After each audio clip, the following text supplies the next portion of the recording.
feta cheese right in the middle. Everything was so beautiful. So many trends, so little time.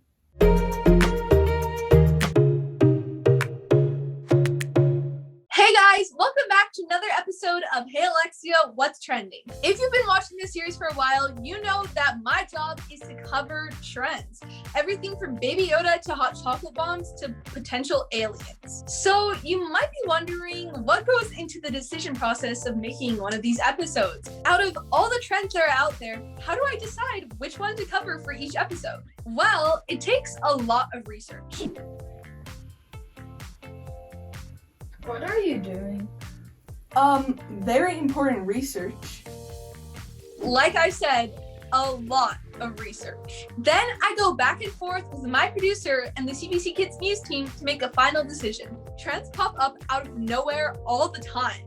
We're only 5 months into 2021 and we already have squishmallows, crystals, online chess, TikTok pasta, the return of Minecraft championships, and the driver's license challenge.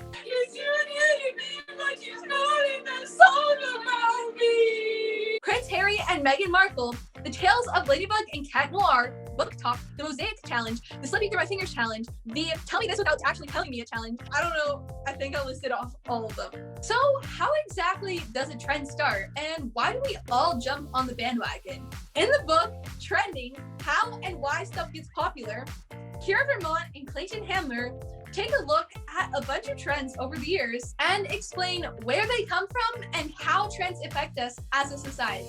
This book has already won a ton of awards, including the Ontario Library Association's Yellow Cedar Award. Here's how it went when I sat down with them to nerd out about our favorite fads and trends and also learn more about their book. Can you give me like a rundown on what fads are and how they come to be? Yeah, sure, absolutely. Okay, so fads and trends are a little bit different, but fads are anything that it becomes really popular, really fast, and then drops off in popularity really quickly too. So Clayton's gonna draw for us. Clayton is my illustrator on Trending. Here we go. He's going to draw us the chart, basically. So at the very beginning of the chart on that first little area, that's basically where the fads just start. Like somebody, let's just say they are wearing, okay, got it. They're wearing Crocs, okay? One person in your, I know, I just happen to have these in my office. One person is wearing Crocs, and then some other kids start to see them wearing Crocs. Now, if this person is one of the cool kids, and they're wearing Crocs, then they're way more likely to sort of entice other people to wear them too. And then, yeah, more kids start to wear it. And then as soon as you see more kids wearing them, then even more kids are wearing Crocs too. Maybe it starts to spread to other schools when you're seeing each other, when we finally can see each other again. And then suddenly everybody is talking about wearing Crocs and wearing them. You're seeing them everywhere. And then at one point, when you hit that sort of crescendo of the popularity of the fad, who cares? Everybody says, "Oh my gosh, those are so 2020. I cannot believe anybody ever wore that stuff." It is like I can't be seen dead wearing these things, and then they fall in the toilet. That's what happens. So that's how fads actually are created. What was the second part of that question again? Did I answer it? It was just how they come to be. Yeah, so that's it. Well, also how they come to be, maybe it's sometimes, word of mouth, somebody who is cool is actually kind of pushing it. Sometimes it's in the media, and somebody, is talking about Crocs in the media, and lots of people hear about that, and then they start wearing them too. But what's really interesting, and what the book, but Trending is a lot of it is about, is how fads are actually manufactured. They're created by companies and organizations, hoping that people will actually jump on board and follow the herd. Yeah, I can totally relate to the Crocs thing because I know kids in my school started wearing them. They started wearing them with like funky socks, like tie-dye socks or whatever. And then everyone was like obsessed about like the little gibbets or whatever in their Crocs. Mm-hmm. So what's the difference between a fad and a trend? Is there a difference? So there's a fad, which is what we just described. It takes off really quickly and then it falls really quickly. Then you've got a trend. And a trend is something that usually starts a little slower, becomes popular, and takes a lot lot longer for it to sort of die off. And then you have something even more interesting, which is called a classic. So it starts off as a fad. You think Clayton is just drawing like crazy here. I love it. I'm always amazed. I always forget what you're doing there, Clayton. Anyway, with the classic, it starts with a fad. It takes off really quickly. And then it sort of turns into a trend that lots of people are using it or wearing it or doing it or hearing it, listening to it, eating it, whatever. And it stays popular. It becomes basically part of our society, part of our existence. I think about the wristwatch. Okay, wristwatch is a really good example of that. Clayton's like, I gotta draw some wristwatches now. So basically with a wristwatch, nobody wanted to wear a watch on their wrist back, around World War I, and they wanted to wear a pocket watch because everybody wore pocket watches. But when the guys went off to war, it was way easier and way faster just to look at your wrist and look at what the time was. So they went back to society after the war was over, and some of them kept wearing them. And that became a bit of a trend. People were still stuck around with it for a little while, but eventually it just never went away, and it became what we call a classic now. So yeah, we're stuck with them. Although now we're using these things to tell the time, so I think wristwatches are kind of on their way out. How come these fads have such a big impact on people? Why does that happen?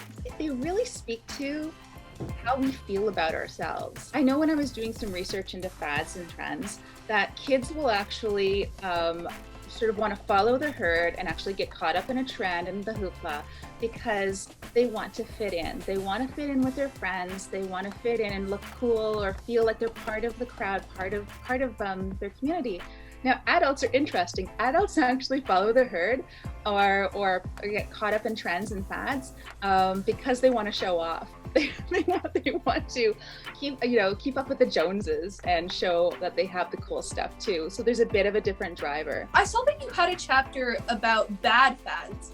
Can you give me an example of what that would be? I know you know where I'm going with this, Clayton, right? We're talking about Beanie Babies. Here we go.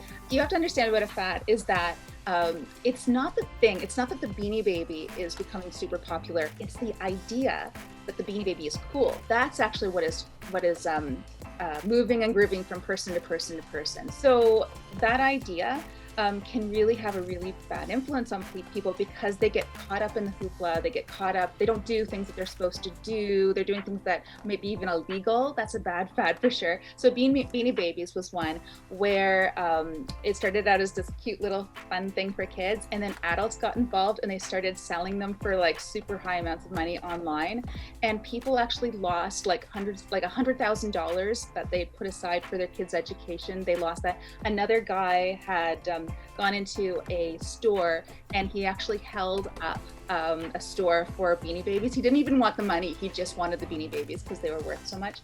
To me, that's a bad fad. That's something that goes seriously wrong, that people become, it's actually called a craze. And people just sort of forget themselves. Would you rather spend $1,000 on Squishmallows or Beanie Babies? Okay, so I think this tells you everything you need to know. Yep. I would spend $1,000 on Squishmallows, and then I would give them to kids in hospitals because I think that's a good way to use them. Yes. They're very squishy. Yeah, I just learned about these Squishmallows today, really, and I think I would probably do the Squishmallows. They're cooler looking to me. Which food theme would you prefer, unicorn food or mermaid food?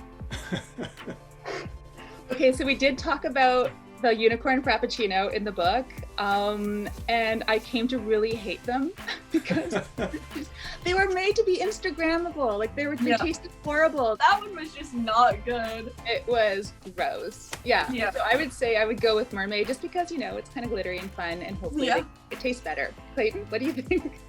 I think I'm doing unicorn on this one. Yeah. Which trendy accessory would you rather wear?